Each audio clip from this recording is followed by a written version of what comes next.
Fais de l'Éternel tes délices. Il te donnera ce que ton cœur désire. Recommande ton sort à l'Éternel. Mets ta confiance en lui. Fais de l'Éternel tes délices. Il te donnera ce que...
Les principes de la croissance financière.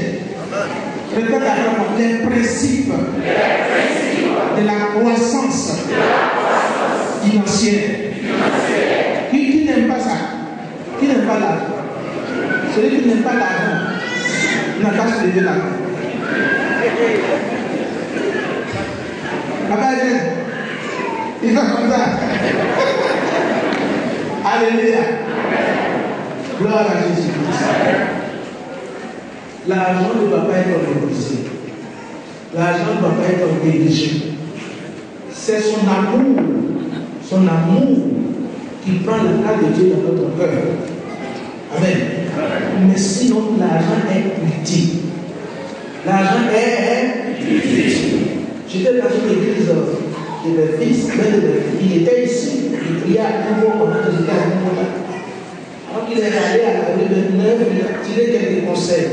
Et ces conseils, ça l'a aidé aujourd'hui. Il est établi à une grande église. Il m'a dit, papa, viens. Je suis dans les voitures qui étaient arrivées dans l'église de l'enfant. Il m'a dit que Dieu soit loué. Amen. Il est béni, il a construit un temple. Et je suis parti, il s'est fait entourer de 200 personnes. Il m'a dit, maintenant tu vas prier pour le lieu, tu vas prier pour moi et tu vas prier pour mes anciens. Mais Dieu les a bénis. Alléluia. Donc souvent, quand vous êtes là, vous écoutez ce que nous disons, mettez en pratique. C'est pas comme dit, on prêche la vie. Amen. Vous voyez pourquoi l'Église n'a pas de force. L'Église n'influence pas, c'est parce qu'elle n'a pas de moyens financiers. Mais qui peut contester l'influence, l'impact spirituel de l'Église dans le monde spirituel? Le diable sait que vous êtes puissant. Le diable sait que vous êtes baptisé dans le Saint-Esprit. Mais il est assis sur l'argent et vous parlez là.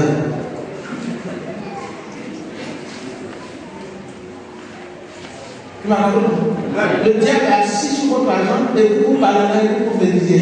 Notre place dans le ciel. Quand je vois dans le livre de mon œil qui écrit là-bas, il faut manger ici d'abord.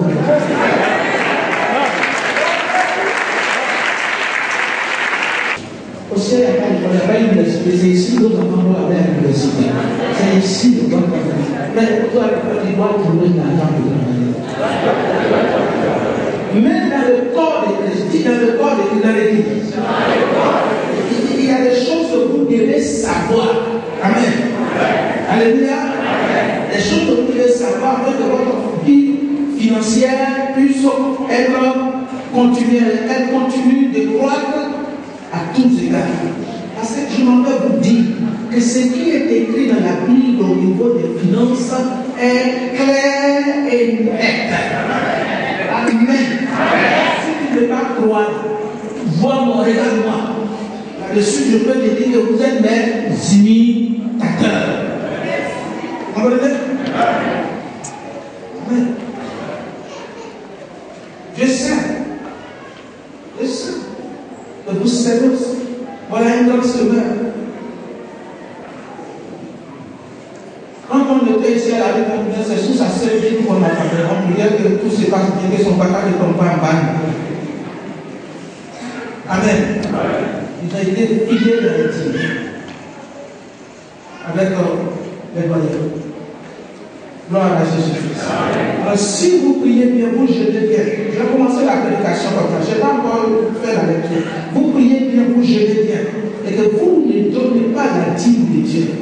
Comment voulez-vous que Dieu étende sa bénédiction sur vous? Tu ne vas pas voler quelqu'un. Il sait que tu vas voler. Donc, tu viens de mettre à genoux. Ça va, l'éternel Dieu puissant. Je vois le diable qui arrive. Et il donne ta main. Bénis-moi, protège-moi. Tu es vaincu au nom de Jésus. Il y a l'interdit dans ta vie. Il y a en fait, il faut enlever l'interdit là. Tu le voles et puis tu le pries pour qu'il te bénisse. Ça peut aller? Ça peut aller? C'est important. Et puis, je te dis encore, où je m'en vais est grand. Où je m'en vais est grand. C'est là où j'étais. À chaque force que Dieu vous donne, nécessite un moyen financier.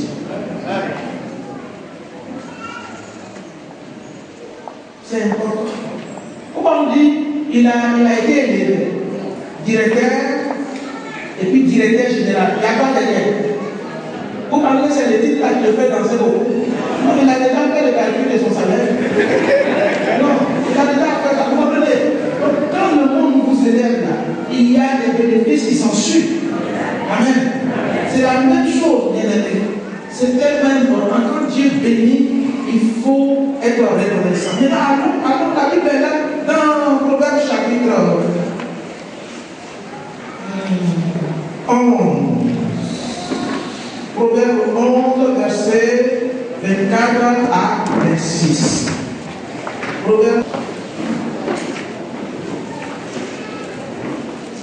Deuxième.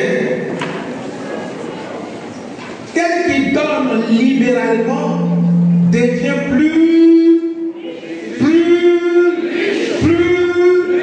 Et tel qui épargne à l'excès ne fait que ça. Ne fait que ça.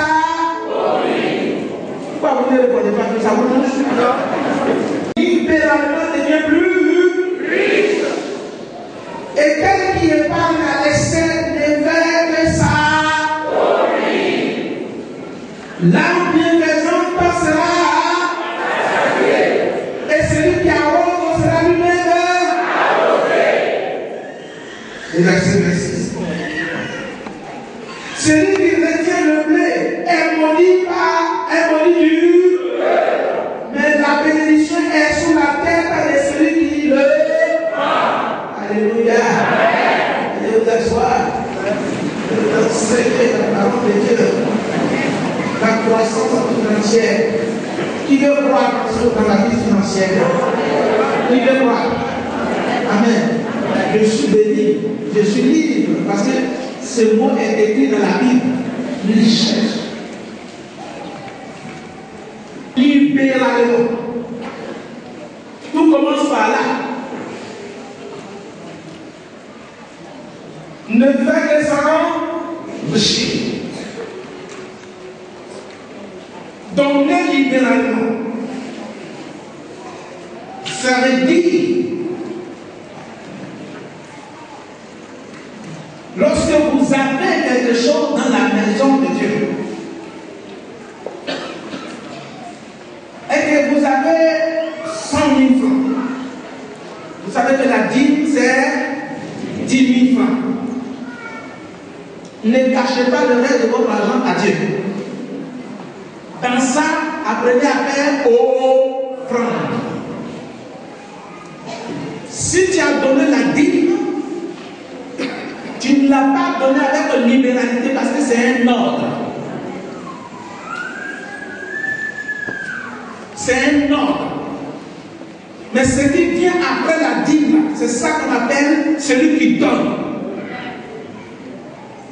Libéralement. Libéralement signifie ne pas donner en dessous de ce que tu peux donner.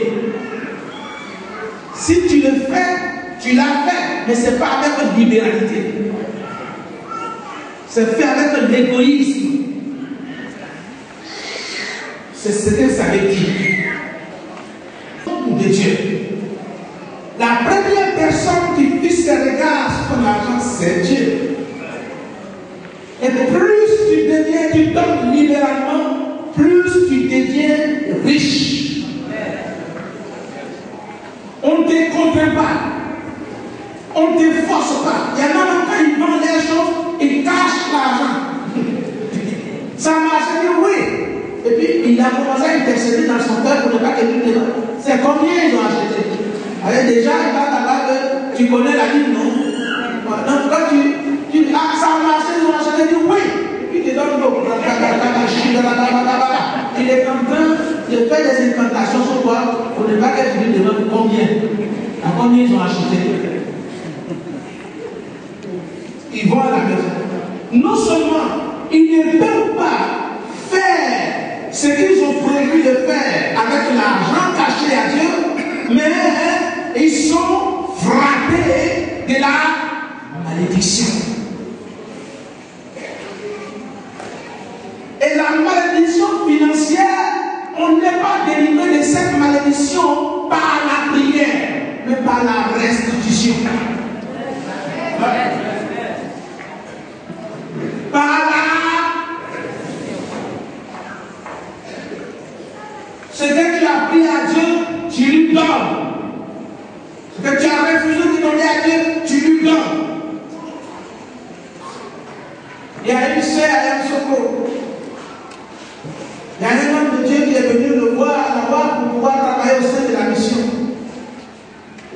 Et il lui a dit, mon frère, quand tu entends le nom de la mission, tu crois qu'il voit des véhicules, tu penses qu'il y a l'argent.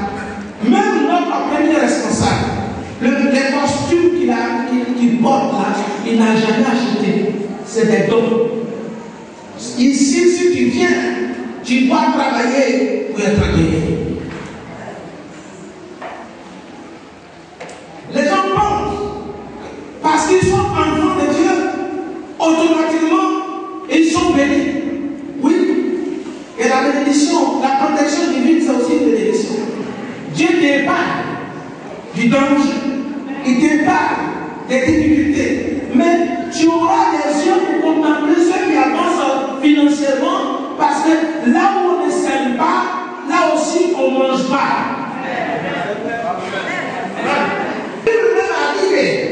Quand quelqu'un a le besoin, on doit l'aider, mais tu n'as pas lu tous les versets. Donc pour lui dire que celui qui ne travaille pas, il est.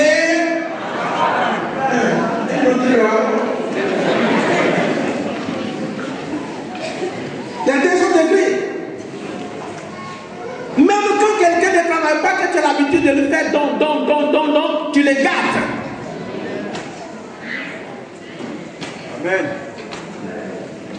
Amen. Amen. Attention, il y a des gens qui aiment le travail, qui cherchent travail, qui n'en trouvent pas. Pour les cas là, c'est différent.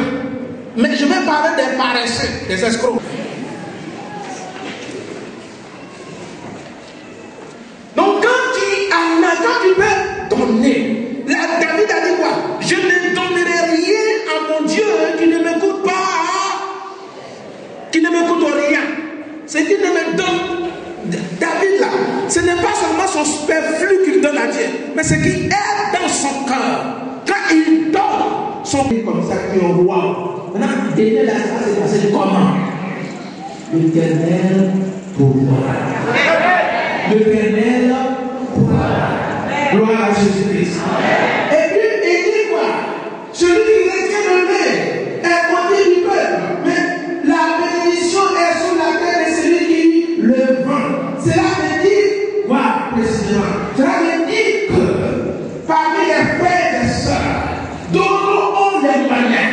Le bleu qui est ici doit être vendu afin que ceux qui n'ont pas eu la semence l'année dernière pour pouvoir s'aimer l'année prochaine puissent en acheter pour s'aimer l'année suivante. Mais tu as caché. Vous savez, la bénédiction, le texte apporte la bénédiction. C'est communique.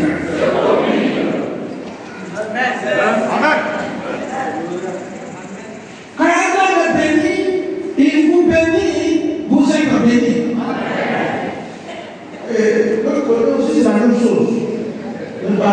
le contraire de la bénédiction. Si vous vivez avec un homme béni, vous serez béni. Si vous vivez avec un homme maudit, ce n'est pas comme ça que vous soyez maudit, mais vous êtes sous le casse-casse de la malédiction. Vous êtes sous casse. La pluie tombe, la tête n'est pas mouillée, vous êtes sous le dos, c'est bon. Mais là, c'est la bénédiction qui tombe, mais ça ne touche pas la tête. Ça glisse. C'est pas souvent quand les gens sont dans l'église, que ne leur pas de l'argent, ils fuient. Mais vous pouvez fuir là où on prend l'argent, on ne fait rien de concret. Mais là où vous savez que l'argent de Dieu sert à glorifier Dieu, votre argent sert à manifester les œuvres de Dieu. Vous constatez avec vos yeux et vous êtes heureux, vous êtes content parce que vous faites partie des bâtisseurs. Amen. Amen. Alors ici c'est la même chose. Je priais pour un couple ici. La table était souffrante. Les parents, j'ai prié, j'ai ordonné le permis de sortir. Mais j'ai tout fait. J'ai mis ma main dans ma poche, tiens l'argent pour l'envoyer à l'hôpital. Alléluia. C'est ça le blé. Alléluia. Amen. Amen. Jacques a dit, quand quelqu'un vient, il est dans le besoin, tu pries pour lui dire, ah frère, le Seigneur est vivant. Il est béni. Va, il va t'exaucer. Alors que la prière, ce qu'il est venu demander dans la prière, l'exaucement est dans ta poche. Bon, l'exaucement est dans ta poche. Et tu lui dis, l'Éternel va t'exaucer. Il va l'exaucer comment? Il va l'exaucer comment? Vous avez la plupart d'entre vous ici, l'exaucement de vos frères dans vos poches. Lors d'une rencontre, des frères étaient en train de prier, Seigneur, agis, éternel Dieu, agis, donne-nous les moyens pour faire ton œuvre. Et il était fourré. Agis, or, ici là, c'était des biens. Agis, comme le passeur aussi passait, il traversait, le Seigneur lui a ouvert les yeux. Il dit, arrêtez la prière. Frère, il faut agir.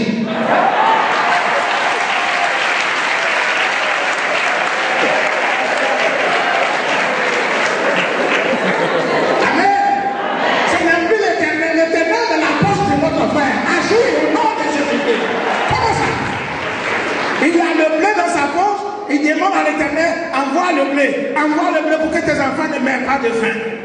La même chose. Je vous ai dit qu'en Afrique ici, si les frères nigériens ont l'argent pour faire tout ce qu'ils veulent faire dans la maison de Dieu, à Accra, c'est la même chose. Dites-moi, vous qui êtes ivoiriens, vous êtes assis devant moi ici. Est-ce que le Ghana est plus riche que la Côte d'Ivoire? Mais pourquoi ce qu'ils font là-bas, nous on ne fait pas ici?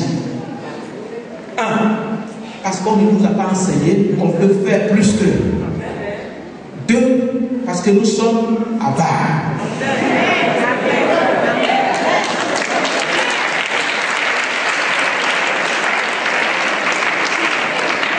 Aux États-Unis, que ce soit Bénin, que ce soit Renard Bonke, il est fatigué aujourd'hui, il ne prêche pas, il était des cabinets de campagne éternelle, sauf l'année dernière. Mais quand ils ont un programme à faire, ils vont à la télévision. Ils lancent à faire. Parce que les gens savent le don que Dieu a déposé dans leur vie, les gens contribuent.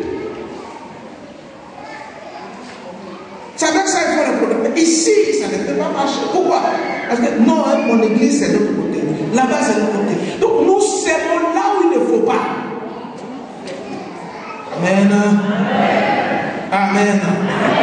Donc celui qui tient le blé, qui le retient, celui qui retient les moyens, il a sauvé pour ne pas que l'œuvre de Dieu avance, eh bien, il est maudit du peuple. Et cette malédiction-là, Dieu exauce. Il est écrit, une malédiction sans cause n'a pas d'effet. Mais cette malédiction-là a une cause. Tu as caché le nez, les gens sont morts de faim. Alléluia. Amen.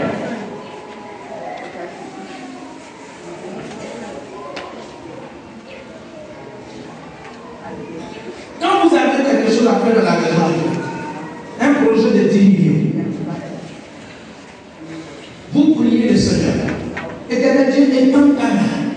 Et Dieu, par sa grâce, quelqu'un vous envoie 100 millions. 10 millions moins 100 millions, ça fait 100 000 francs. Pardon. 100 000 francs, pas 100 millions. 10 000 francs, 10 millions, moins 100 000 francs, il reste combien? 1 million 900 000. N'est-ce pas? 9 millions 900 000. Merci. 9 millions 900 000. N'est-ce pas? Ça veut plus 10 millions. Mais si vous gaspillez les premiers 100 000, vous gaspillez les 9 millions 900 000 que vous attendez. Vous pouvez commencer le projet de 10 millions avec 100 000. Si c'est dans la construction, envoie le voyage de sable ou un voyage de gravier. Vous savez ce que ça vous fait? Vos noms n'est plus parmi ceux qui font les premiers voyages. Mais quand vous allez faire la suite des travaux, vos noms est parmi ceux qui sont dans le deuxième ou troisième voyage. Ceux qui font le troisième voyage pour la construction de votre maison. Parce que les 100 000 francs vous ont servi à commencer la construction. Le problème, c'est que comme on vient vous donner 100 000 francs, ça là, ça n'est pas dedans. Qu'est-ce que 100 000 francs peut faire avec devant 10 millions? Mais vous êtes en train de gaspiller l'argent. En 2006, nous sommes arrivés ici pour commencer pour un programme. Je n'avais pas pensé de construire un temple.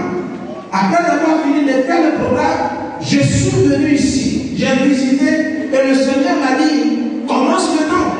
J'ai appelé notre ministre de construction. Il dit, bon, on va commencer. Je n'avais que 700 000 francs dans ma poche. 700 000 pour une dépense de 250 millions. J'avais 700 000. Je lui ai donné les 700 000. Il a fait voyage de gravier et de sable. Et depuis que j'ai donné les 700 000 francs, c'était en 2006, 2007, novembre 2008, on a eu au-delà de 250 millions pour la dédicace du temple.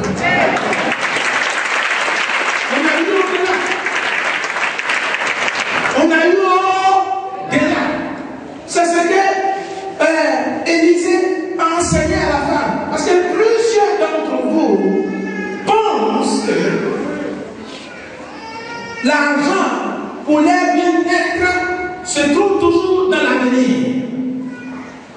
Ils pensent, oui, demain sera mieux. Mais si le présent n'a pas été mieux, ça peut affecter le futur. Si vous n'avez pas su gérer le présent, vous ne saurez pas gérer aussi le futur. Le prophète Élisée et Élie a enseigné à la femme de Sarepta qu'en fait, c'est ce que tu possèdes au présent qui provoque la bénédiction dans l'avenir. Je sais que vous ne me comprenez pas. C'est la farine qu'elle avait là qui peut provoquer dans le futur la multiplication. Si c'est mal utilisé, ça ne sera pas multiplié. Si ça n'a pas été fait comme Dieu voulait, ça ne sera pas multiplié. Donc la multiplication, dites-moi, la multiplication n'est pas dans le futur. C'est dans mon présent ici. Amen. Vous allez s'aimer les 100 000 francs. Conditionne votre vie financière dans le futur.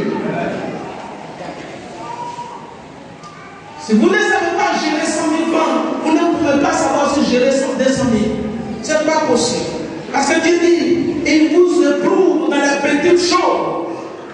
Si on est incapable de gérer les petites choses, il ne peut pas nous confier des grands. Il est riche, il est puissant, mais il ne gaspille pas ses biens.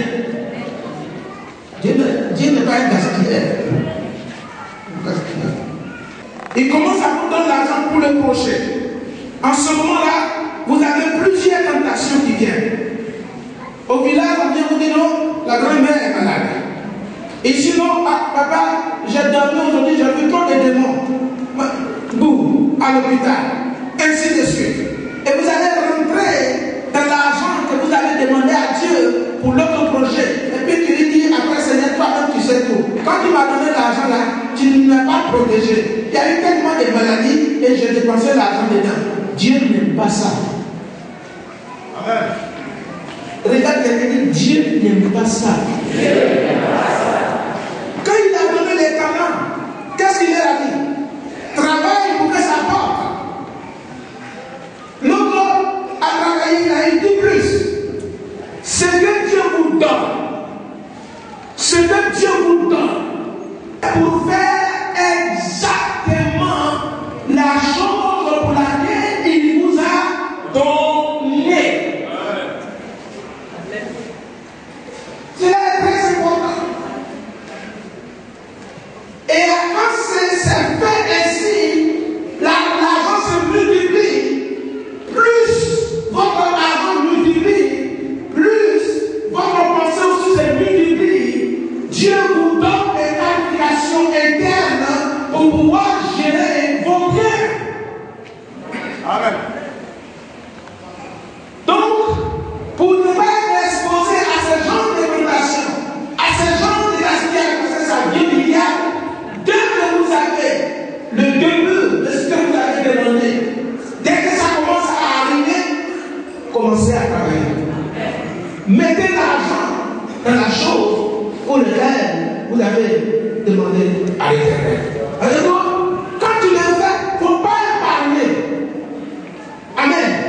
Et la même pour la construction. Si vous continuez vraiment, frère, on va cotiser. Parce qu'on aura 10 millions, et bien par la grâce du Seigneur, on va commencer les cadeaux. C'est faux. Et derrière, les gens ne cotisent plus. Ils sont aussi par des principes divins ou divins. Parce que ce que Dieu a reçu doit servir à commencer l'œuvre. Et quand tu vois, les gens voient que ça commence à avancer avec des reçus, des preuves concrètes que ce que vous avez reçu est entré dans la maison de l'Éternel ou bien est entré dans le business pour lequel vous avez demandé l'argent. Eh bien, Dieu motive les gens à donner. Un exemple, quand vous allez à la banque, vous demandez un prêt. On vous dit, vous allez faire quoi avec l'argent? Vous dites, si la Cour vous donne l'argent. Amen. Amen. Bon, on vous donne un délai de remboursement. Ça arrive, monsieur le DG de SGBC, ayez pitié de moi. Toi, tu es africain comme moi. Toi, dès que j'ai pris l'argent, mon père est décédé. Le DG va vous aider à pleurer. Hein? Ah, Yako. Et mon argent. Mon argent. Il ne pas l'argent si papa meurt ou maman meurt, c'est pas parce que tu ne lui as pas demandé de lui donner l'argent pour faire funérailles. Tu lui as demandé l'argent pour une affaire, un business, un commerce. Que tout le monde meurt autour de toi, la banque va dire rembourse mon argent. Si tu ne rembourses pas, les huissiers vont t'aider. Si tu ne pas, c'est la police qui vient. Et ça, tu es tenu à tout donner. Il ne faut pas aller gêner pour dire que et parle-moi de cette épreuve. C'est une humiliation. Non, tu t'es humilié. Avant, on découvre, après que tu es humilié, même si tu as longtemps tu as été humilié. Quand tu as pris l'argent pour aller faire funérailles de ton papa, c'est là que tu t'es humilié. Là, c'est une découverte de ton humiliation. Aujourd'hui, il n'y a pas besoin d'alléluia. Je suis content que ça soit ici parce que c'est votre domaine très sensible. Amen. Alléluia. Comprends, frère. Vous voyez les jeunes filles qui n'ont pas d'argent, mais ils s'habillent dans les habits de 15 000 francs, de 20 000 francs. Pour les travailleurs, vous êtes élèves, 54 000 francs. Et ici, là, tout là, ici, là, tout là. De vous donner l'argent, pourtant,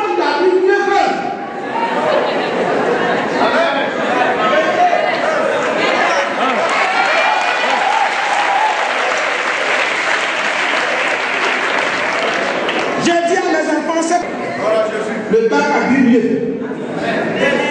que les tissus.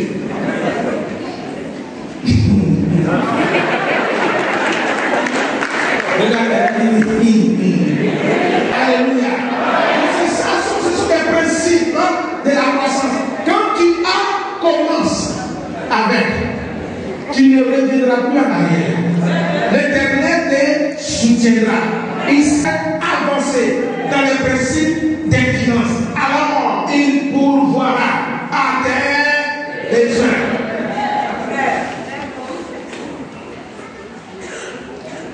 Les actes que nous posons, lorsque Dieu nous donne l'argent, démontrent notre niveau d'obéissance à la vision que Dieu nous a donnée.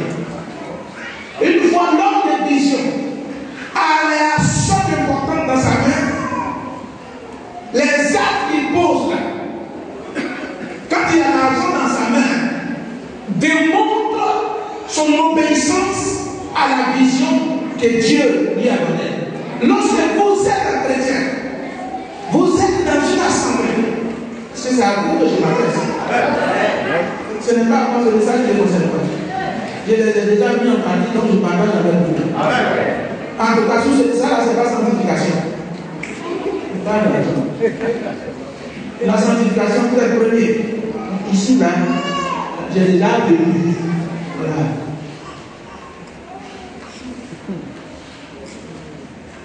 C'est de ça que nous parlons. Les actes que vous posez avec l'argent que vous avez dans l'église démontrent votre obéissance à Dieu.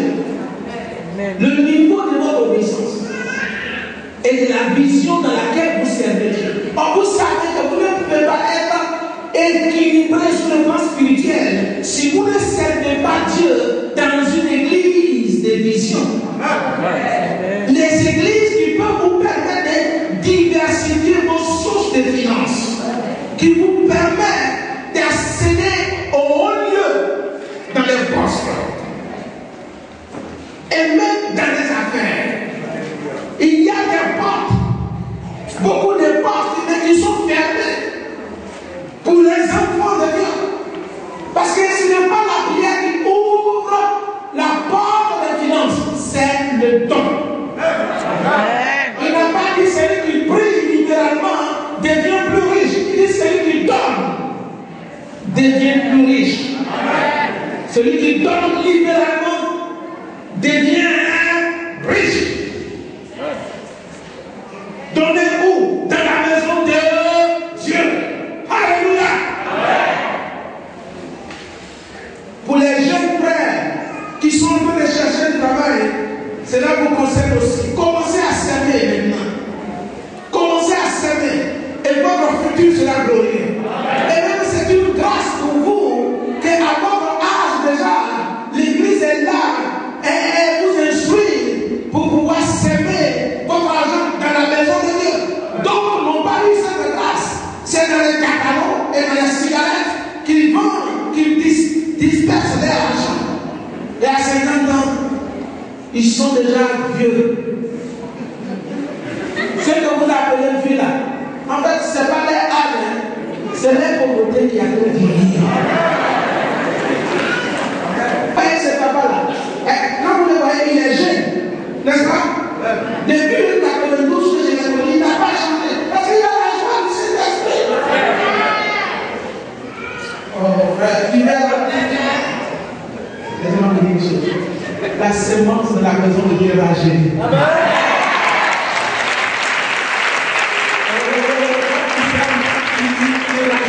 Mais quand il ne sème pas là, tout va comme et puis la préparez pas. Mais tous les jours. Parce que ça dégage, ton visage change. Là, il n'est pas contaminé dans ce domaine ici. Il n'est pas contaminé quand il te guérit.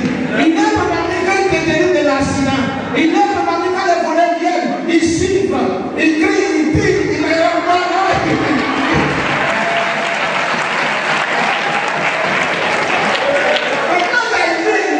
Tous les jours. Votre joie, dis votre joie. Chrétien ne sera jamais parfaite ne servez pas.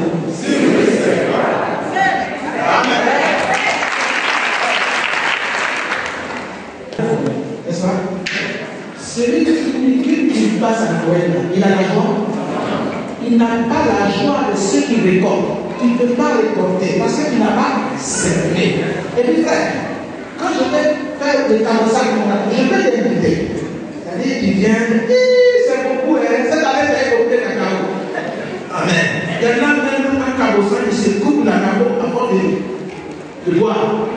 Le sang coule là. Quand le monsieur finit de vous nourrir, le reste là, quand il va vendre là, est-ce qu'il t'appelle?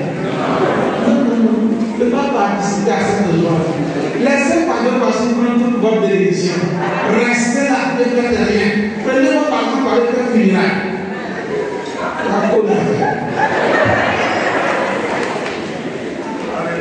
Amen. Dis à moi Amen. Osée chapitre 10, verset 12, version le semeur dit ceci. Semez pour la justice. Et vous moissonnerez le fruit de la bonté. Dépêchez-vous un champ nouveau, car voici qu'il est temps de se tourner vers l'Éternel en attendant qu'il vienne et qu'il fasse pleuvoir la justice pour vous. Avant que la justice, ici ce n'est pas la pluie, il fait pleuvoir la justice. Mais avant que Dieu ne fasse pleuvoir la justice, il dit s'aimer pour la justice. Il n'a pas dit s'aimer vers la justice, il dit s'aimer pour la justice. Cela veut dire quand tu sèmes dans la maison de l'Éternel Dieu de l'armée, tu sèmes dans son corps, frère, le résultat là, c'est le résultat qui est la justice. Dans le retour de la sémence, Dieu calcule toutes les justices que le diable t'a volées, que les hommes t'ont volées. Ils n'ont pas voulu que tu sois là où tu dois être pour être heureux. Dieu te restitue toute cette justice. Alléluia. Il enlève les justices des hommes. Là où ils ont voulu que tu sois malheureux, ils vont se moquer de toi. Dieu corrige tout. Il te donne la justice de la prospérité. Quand tu prospères de la justice. Quand tu possèdes de la justice. Et même dans cette même justice-là, Dieu ne permet pas que le diable touche tes biens. Parce que si le diable fait, c'est une injustice. Amen. C'est une injustice. Si le diable attaque, dévore les biens, les saints qui servent la maison de Dieu, c'est une injustice. Quand tu sèmes, est-ce que tu t'attends à une justice? Quand tu dors, est-ce que tu t'attends à une justice? À partir de ce matin, tu dis, quand tu sèmes, il faut s'aimer. Il faut avoir d'abord la pensée que tu es en train de s'aimer pour la justice. Quelle est cette justice? Parce que tous ceux qui sèment récoltent. La loi de la sémence t'oblige à récolter ce que tu sèmes. C'est une justice. Et quand tu récoltes, la récolte est abondante. Ça, c'est une justice. Et ta joie est parfaite. Tes enfants sont épargnés de toutes sortes de maladies, des attaques enfantines. Vous voyez, laissez-moi dire une chose. Est-ce que vous avez vu un riche qui murmure dans la chambre? Hein? Non.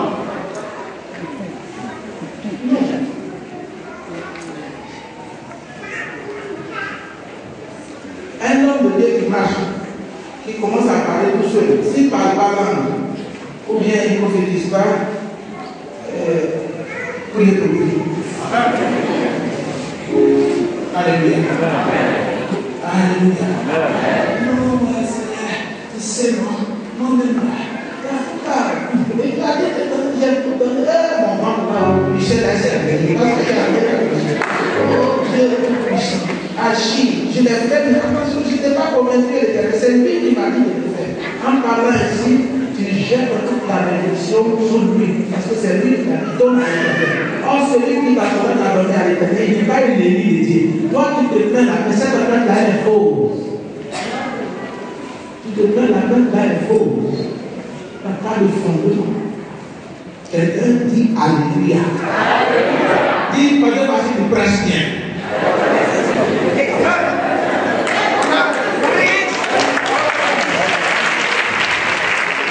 C'est même pour la justice. Dis à peu près désormais. Tes offrandes, tes dîmes, tes dons sont des semences de la justice. Quand tu sèmes dans la maison de Dieu, attends-toi à la justice. Dieu te rendra justice. Amen. Dieu te rendra justice. Oh, Dieu te rendra justice. Amen. Amen.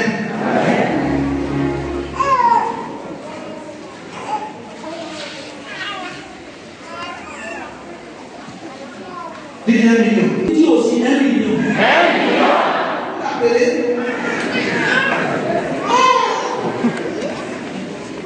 La dîme de 1 million, c'est combien? Amen. Amen. Si vous avez 1 million, vous ne pouvez pas donner la dîme de 1 million. Vous parlez à l'autre à 10 millions. Parce que vous savez, le premier 1 million, c'est la dîme de 10 millions. Quand tu donnes la dîme de 1 million, tu attires les 9 autres millions à venir vers toi. C'est au-delà de 1 million que tu as donné. Donc, si tu ne peux pas donner 100 000, tu ne peux pas avoir 1 million. Ah, mais il a dit, c'est ce que tu as semé. C'est ce que tu récoltes. Si tu ne peux pas donner 100 000, tu ne peux pas avoir 1 million.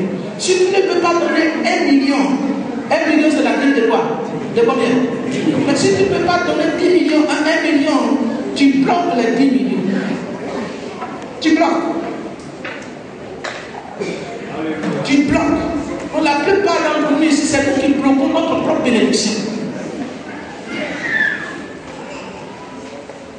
Si tu ne peux pas aussi donner 10 millions à l'Éternel, tu ne peux pas avoir 100 millions. Frère, ce n'est pas du commerce. Hein.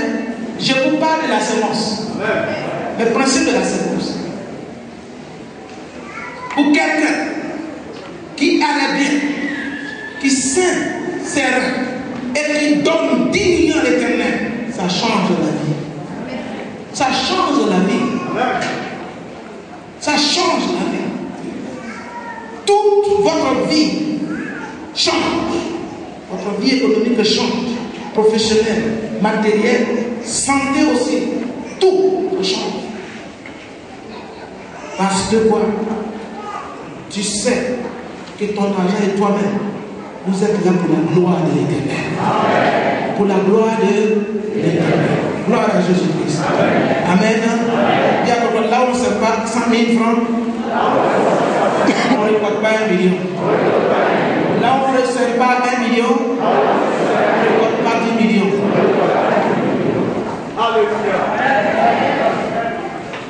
Tu vois un peu ton problème de finance, non? Tu sais d'où ça vient? Que tu ne sèmes pas pour la justice. Tu sèmes pour que le diable t'escroque. Tu sèmes hors des principes bibliques. Tu sèmes et tu sèmes. Je prie dans le nom de Jésus-Christ. Je dis, je prie au nom de Jésus-Christ. Nous venons de lire que celui qui donne libéralement devient riche. Celui qui épargne les saints s'appauvrit. C'est pourquoi ce matin, tu nous as parlé. J'ai engagé ton peuple à faire une offrande. Et ils ont obéi. Grand Dieu, ce matin, je prie que tu étends ta main. Tu manifestes ta grâce. Tu les libères sur le plan financier. Libère leurs finances. Ce matin, je ne prie pas pour la guérison qui vient. Je ne prie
Celui qui vous a créé dit que vous êtes un béni.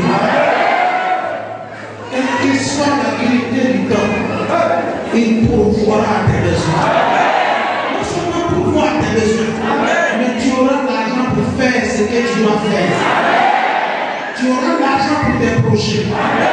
Tu auras l'argent pour tes projets.